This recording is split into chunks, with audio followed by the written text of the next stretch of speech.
Mark 7 অধ্যায়। Mark লিখিত সুসমাচার 7 অধ্যায়। আরম্ভ করি। নতুন নিয়মে 82 পৃষ্ঠা। মার্ক লিখিত সুসমাচার 7 অধ্যায়, পৃষ্ঠা 82। নতুন নিয়মে পৃষ্ঠা 82 পাওয়া গেছে। অশিক্ষিতা বিষয়ক উপদেশ।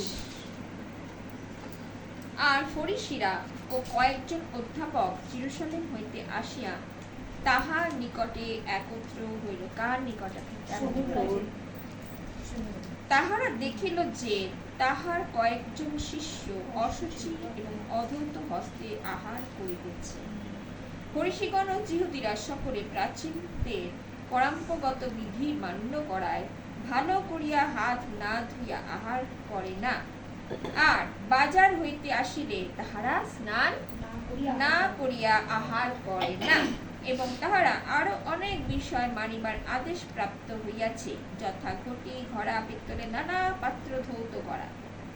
পরে ফরিসীরা অধ্যাপকেরা তাহাকে জিজ্ঞাসা করিল, তোমার শিষ্যেরা প্রাচীনদের পরম্পরাগত বিধি অনুসারে চলে না, কিন্তু অশুচি হস্তে আহার করে, ইহার কারণ কি?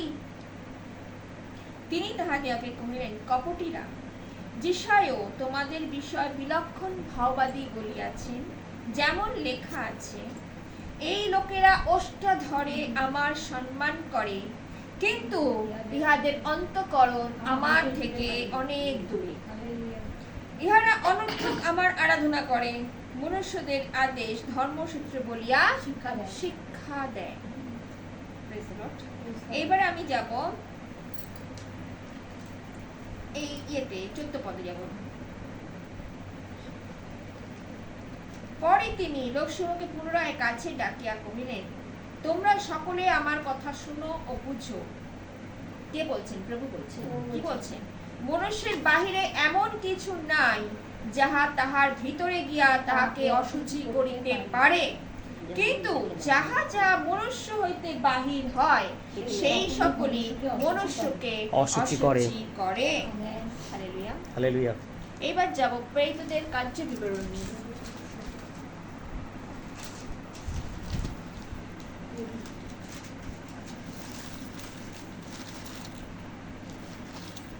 দশ অধ্যায় 28 পদে আমি কি পড়ছি, পুরোটা নয়, 28 পদ পুরোটা নয়। কিন্তু আমাকে ঈশ্বর দেখাইয়া দিয়াছেন যে, কাকে ঈশ্বর এখানে দেখিয়েছেন? এই 10 অধ্যায় কাকে ঈশ্বর দেখিয়েছিলেন? পিতরকে। কি দেখাচ্ছেন? দেখো এবারে, দেখাইয়া দিয়েছেন যে কোন মনুষ্যকে অপবিত্র কিংবা অশুচি বলা অনুচিত। Hallelujah, hallelujah. এবার আমরা কি করব?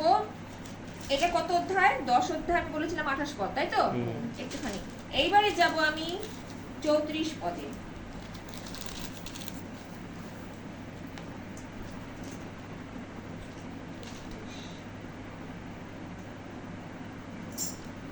তখন পিতর মুখ খুলিয়া কহিলেন, আমি সত্যিই বুঝিলাম ঈশ্বর মুখ অপেক্ষা করেন না, কিন্তু প্রত্যেক জাতির মধ্যে যে কেহ তাহাকে ভয় করে, ধর্মাচরণ করে, সেই তার গ্রাহ্য হয়।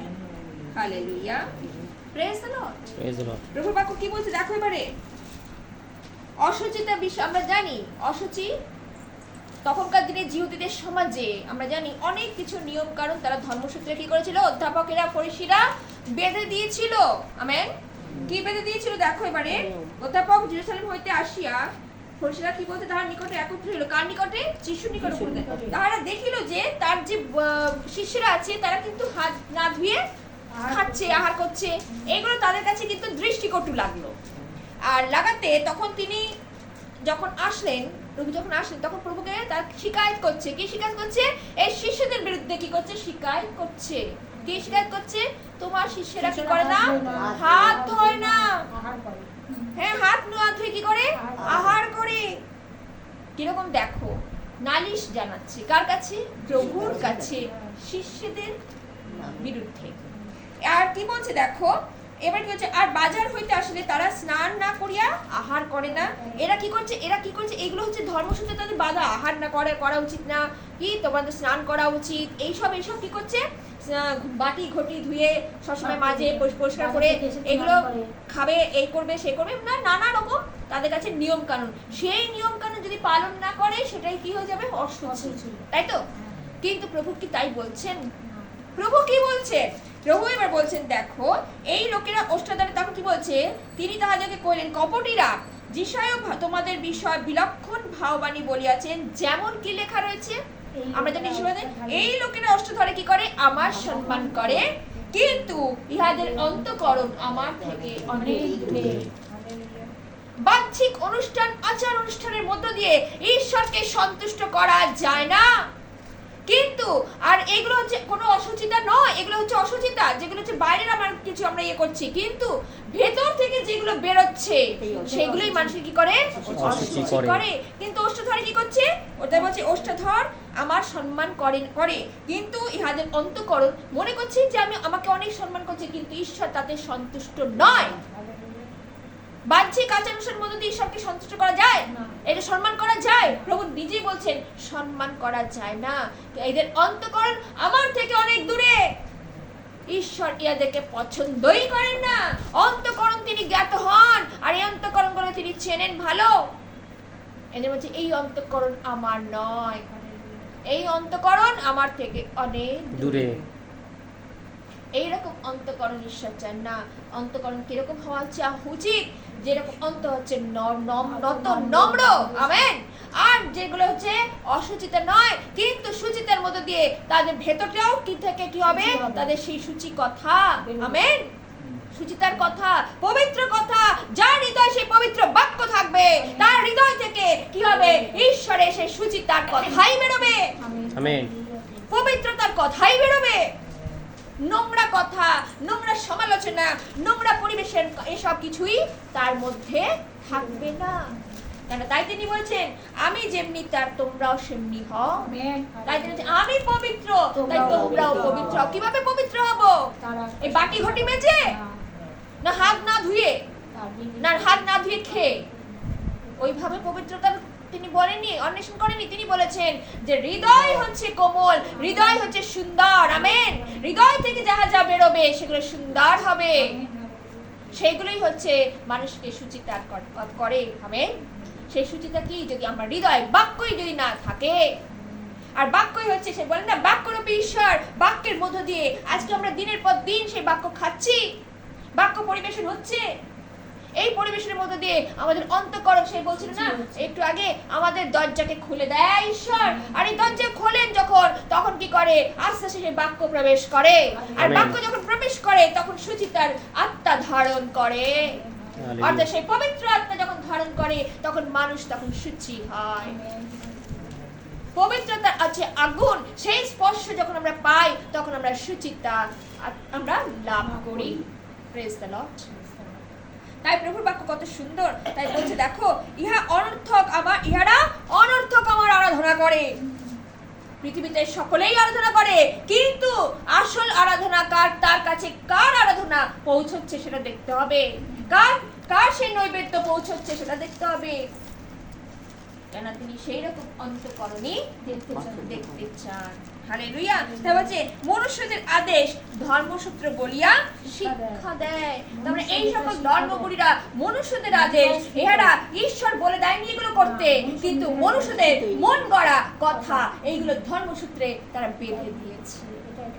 এইগুলো করা আদৌ উচিত নয়। ঈশ্বরের বাক্য তাই বলছে যে যিশায় ভাবাদের গ্রন্থে তাই লেখা আছে, এদের অন্তঃকরণ আমার থেকে অনেক দূরে।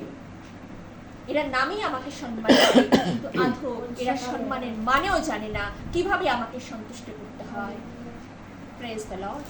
তাই প্রভুর বাক্য কত সুন্দর। তাই প্রভুর বাক্যে বলতে দেখো, পেটুতে কাজ করবে দেখো। তাই বলছে সেদিন আমরা জানি, এখানে কি বলছে দেখো 28 পদে, তাই তো 28 পদে বলছে কিন্তু আমাকে ঈশ্বর দেখাই দিয়েছেন। কাকে দেখিয়েছেন? পিতরকে দেখিয়েছেন। সেদিন জানি আমরা চাদর ফেলে দিয়েছিল না, সেই এই চাদরের গল্পটা এখানেই আছে, কিন্তু আমি পুরোটা পড়লে পরে অনেকটাই সময় যাবে, আমি যেন পুরোটা পড়লাম না। কিন্তু প্রভুর বাক্য কি বলছে দেখো, কিন্তু আমাকে দেখাইয়া দিয়েছেন যে কোনো মনুষ্যকে অপবিত্র কিংবা অশুচি বলা যাবে না। আমেন। বলা অনুচিত। কেননা প্রভুর বাক্য বলছে, কেন কে কিভাবে আমার আগে সে সুচিতায় পরিণত হয়েছে। আমরা যত বড়ই প্রচারক হই না কেন, যত বড়ই ধর্মগুরু হই না কেন, জানি না আমার মধ্যে কোন অসুচিতা কাজ করছে, কিন্তু হয়তো যাকে আমরা জানি না, কিন্তু সেই হয়তো সুচিতার মধ্যে ঢুকে গেছে। আমেন। সেই পবিত্রতার মধ্যে ঢুকে গেছে। তার একটাই কারণ, সে বাক্য পেয়ে পেয়ে সে সুচিতার আত্মা ধারণ করেছে, অর্থাৎ সে পবিত্র আত্মাকে কি করেছে? গ্রহণ করেছে। Praise the lord. এই জন্য সেদিন পবিত্র আত্মার বাণী সে প্রচার করছিল। আমেন। আর যখন পরজাতিরা যখন সে ধর্ম পবিত্র আত্মা পাচ্ছিল, তখন সে বুঝতে পেরেছিল যে সত্যি ঈশ্বর মঙ্গলময়। আমরা সে পবিত্র আত্মাকে নিবারণ করতে পারি না শুধু আমাদের মতন, সেই শিষ্যরা ভেবেছিল আমাদের মধ্যে না, সে পরজাতি অর্থাৎ যারা নাকি ঈশ্বরকে চেনে তাদের মধ্যেও কি হয়েছে? ঈশ্বরের আত্মা সেদিন নেমে এসেছিল। Praise the lord. ঈশ্বর যাকে বাঞ্ছা করেন, যাকে দেওয়ার মতো করেন, তিনি তাকেই ছেড়ে দেয়। Praise the lord. আত্মা শুচি করো, আত্মা শুদ্ধি করো একমাত্র ঈশ্বরের বাক্য। ঈশ্বরের বাক্য ছাড়া কিছুই মানুষকে কি করতে পারে না? আত্মাকে শুদ্ধিকরণ পারে না, কিছুতেই পারবে না। তাই এখানে আবার বলছে দেখো, ঈশ্বর কাহারও কি করে না? মুখ অপেক্ষা। আমি বুঝলাম ভিতর বুঝছে, কি বুঝছে? যে ঈশ্বর কাহারও মুখ অপেক্ষা করেন না। সত্যি তাই, ঈশ্বর কারো মুখ অপেক্ষা করে না। তুমি এই, তুমি ওই, তুমি ওই, তুমি গ্রিক, তুমি জিহুদি, তুমি হিন্দু, তুমি মুসলিম, তুমি খ্রিস্টান, এই সকলের বাদ বিচার তিনি করেন না। যে তার প্রতি আকৃষ্ট হয়, যে তাকে চিনেছে, জেনেছে, তাকে যা বাক্যকে গ্রহণ করেছে, সে তাকে কি করে? সে পবিত্রতা দিয়ে তাকে পূর্ণ করে, আমেন, পবিত্র করে। পবিত্রতা স্পর্শ, আগুন, সে আগুনের স্পর্শ, আগুনে তাকে বাপ্তাইজ করে, অর্থাৎ শুচি তিনি করেন। Praise the lord. ঈশ্বরের বাক্য তাই বলছে দেখো, যে কিন্তু প্রত্যেক জাতির মধ্যে যে কেউ তাকে ভয় করে, ধর্মাচরণ করে, সেই তাহার গ্রাহ্য হয়। ধর্মাচরণ অর্থাৎ জাতিগণের মধ্যে, অর্থাৎ পরজাতিদের মধ্যে সে বলছে যে তাহাকে ভয় করে, অর্থাৎ ভয়ের মধ্যে হচ্ছে সে আজ্ঞা সকল কি করা? পালন করা। তাই তো, আজ্ঞা সকল যে পালন করবে সে তার মানে ঈশ্বরকে ভয় করছে। ঈশ্বর ভয় হচ্ছে জ্ঞানের আরম্ভ। তাই প্রভুর বাক্য বলছে ধর্মাচরণ করে সেই তাহার রাজ্য হয়। তাই না?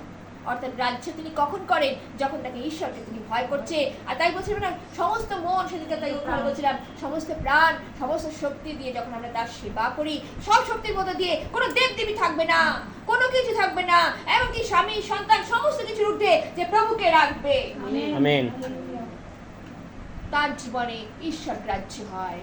আমেন। তার প্রার্থনা ঈশ্বর গ্রাহ্য করেন। Praise the lord. তাই প্রভু বাক্য কত সুন্দর, তিনি ইসরায়েল গণের একটি নিকটে একটি বাক্য প্রেরণ করিয়াছেন, যীশু খ্রিস্ট দ্বারা সন্ধি সুসমাচার প্রচার করিয়াছেন। ইনি সকলের প্রভু। আজকে তিনি সন্ধি সুসমাচার করেছেন। আমেন। তাই না? সেদিকে বলছিলেন না, তিনি একটাই সন্ধি করেছেন, আমেন, একটাই নিয়ম করেছেন, অর্থাৎ দেহ রক্তের মধ্য দিয়ে আমরা যখন তাকে কি করি? গ্রহণ করি, আমেন, তার মধ্যে প্রবেশ করি, তিনি তাকে প্রভু বলে গ্রাহ্য করেন। Amen, amen. তাই প্রভুর বাক্য কত সুন্দর। আপনারা সেই সকল কথা জানেন, যা যোহন কর্তৃক প্রচারিত বাপ্তিস্মের পর গালিল হইতে আরম্ভ করিয়া সমুদায় জিহুদাতে ব্যাপিয়া গেল ফলত নাসরত যিশুর কথা, কিরূপে ঈশ্বর তাহাকে পবিত্র আত্মাতে পরাক্রম অভিষেক করিয়াছেন। ঈশ্বর তাকে কি করেছিলেন? পবিত্র আত্মা তাকে যখন দান করেছেন, আজকে তিনি আমাদেরকে দান করতে চাইছেন। আমেন। ঈশ্বর কর্তৃক তিনি ঈশ্বর হইতে সেই পবিত্র আত্মা তার, জানি না আমরা যখন কি করছিল? গালিলে প্রচার করছিল, তার আগে গালিলে প্রচার করছিল না যিশুর আগে, কিন্তু রাস্তাটাকে পরিষ্কার করছিল যাতে পাপ থেকে মানুষ কি হয়? দূরে থাকে, পাপ মোচন হয়। কিন্তু তাতে কি ক্ষান্ত হয়েছে মানুষ? তাতে কেউ ক্ষান্ত হয়নি। কিন্তু যিশু আসার পর, আমেন, অর্থাৎ তিনি যখন আসলেন সেই পবিত্র আত্মাকে তিনি পাঠিয়ে দিলেন। আমেন। অর্থাৎ তখন সকলেই দেখলো সেই পবিত্র আত্মা ঈশ্বরের হয়ে কাজ করছে, ঈশ্বর কর্তৃক কাজ করছে, সেই ঈশ্বর পরাক্রমের সহিত তার মধ্যে থেকে তিনি কাজ করতেন। কিভাবে কাজ করতে, তাই বলছে না যে আমাকে দেখেছে সে আমার পিতাকে দেখেছে। আমেন। পিতার মধ্যে, তাই বলছে আমি পিতার মধ্য থেকেই বার হয়েছি, অন্য কিছু থেকে না। অর্থাৎ পবিত্র আত্মা তার মধ্য থেকেই বার হয়েছে, অর্থাৎ পিতা পুত্র পবিত্র আত্মা মিলে এক ঈশ্বর। আমরা অনেক সময় ভুলে যাই এই পবিত্র আত্মাকে আমরা কি করি, অনেক সময় অনেক রকম ভাবে কথা বলি। এই জন্য আমরা এই সকল বিষয়ে যেন সচেতন হই। কোনো যিশু সম্বন্ধে, কোনো কিছু সম্বন্ধে আমরা যেন কোনো বাজে কথা, আমরা এই যে লং পিরিয়ড আসছে, আমরা যেন কোনো রকম ভাবে কোনো বাজে কথা, কুকথা কথা যেন না বলি। ঈশ্বরকে যখন আমরা পেয়েছি সেরকম ভাবে আমরা যেন জীবনযাপন করতে পারি, কোনো সমালোচনা নয়, কারো সম্বন্ধে নয়, কিন্তু পবিত্র আত্মাকে যখন চিনেছি, অসুচ বলছে না কোনো অসুচিতা এইরকম ভাবে ঈশ্বরের কাছে থাকা যায় না। একমাত্র অন্তঃকরণ শুদ্ধ করার হচ্ছে সেই সুচিতার আত্মা, অর্থাৎ পবিত্র আত্মাকে যদি গ্রহণ করি আমাদের মধ্যে থেকে ভালো ভালো কথাই বার হবে। যদি বাক্য আমার হৃদয় থাকে তাহলে আমাদের মনুষ্যের সাক্ষাতে আমরা তখন সেই বাক্য তুলে তুলে কথা বলবো এবং তাদেরকে যখন সান্ত্বনা দেবো, আমেন, সেইভাবেই কথা বলবো, ঈশ্বরকে সামনে নিয়েই কথা বলবো। আমাদের কথা, আমাদের এমনি সাধারণ কথা যখন হবে তখন আমাদের কথাও যেন বেশি না হয় হ্যাঁ বা না। ঈশ্বরের বাক্য তাই বলে, যত কথা বলবে তত সমালোচনা এসে যাবে, যত কথা বলবে তত নানা রকম নিন্দে মন্দে এসে যাবে। তার থেকে জগৎটাকে তিনি যখন পৃথক করেছেন সেইভাবে আমাদেরকে জীবন যাপন করতে হবে। তারপর বাক্য বলছে না, যা তুমি পরিবেশন করবে, চাদর ফেলে দিয়েছিল আর বলেছিল তুমি কামারো কাটো খাও, বলছে তখন বলছে না আমি এগুলো অসুচি। আর প্রভু বলছেন আমি যেগুলো সৃষ্টি করেছি সকলেই সূচি, সকলেই সূচি, তুমি খাও। কেন তিনি বলছেন আমি যা সৃষ্টি করেছেন, পৃথিবীতে যা তিনি সৃষ্টি করেছেন সকলেই সূচি, কিন্তু মনুষ্যের মধ্যে থেকে যা বাহির হয় তাহাই মানুষকে অসুচি করে। কোনো কিছু ওই সকল অসুচি দ্রব্য এই খাবো না ওই খাবো না, ওইটা দেখুন না, সবকিছু সূচি, কিন্তু আমার মধ্যে থেকে আমি কিভাবে তৈরি হয়েছি, আমি কিভাবে নিতে পারছি বা আমি কিভাবে তৈরি হলাম, সেটাই হচ্ছে সব থেকে বড় কথা। আমার বাক্য কি সেটাকে গঠন করতে পেরেছে আপনাকে? পারি। যদি না পারি তাহলে আমার মধ্যে দুর্বলতা রয়েছে। সেই দুর্বলতা যদি আমরা যাতে সরে যাই, সেই দুর্বলতার জন্য আমাদের ঈশ্বরের বাক্যের কাছে আসতে হবে। এই বাক্য কি করে? মানুষকে পরিষ্কার করে। আর কি করে? তখন মানুষ কি করে? ক্ষমা চায়, আর পাপের ক্ষমা চায়, আর কি করে? পরিত্রাণ তিনি ফেলে দেয়। হালেলুয়া। এই হলো প্রভু যিশুর মঙ্গল সমাচার। আমেন। Praise the Lord.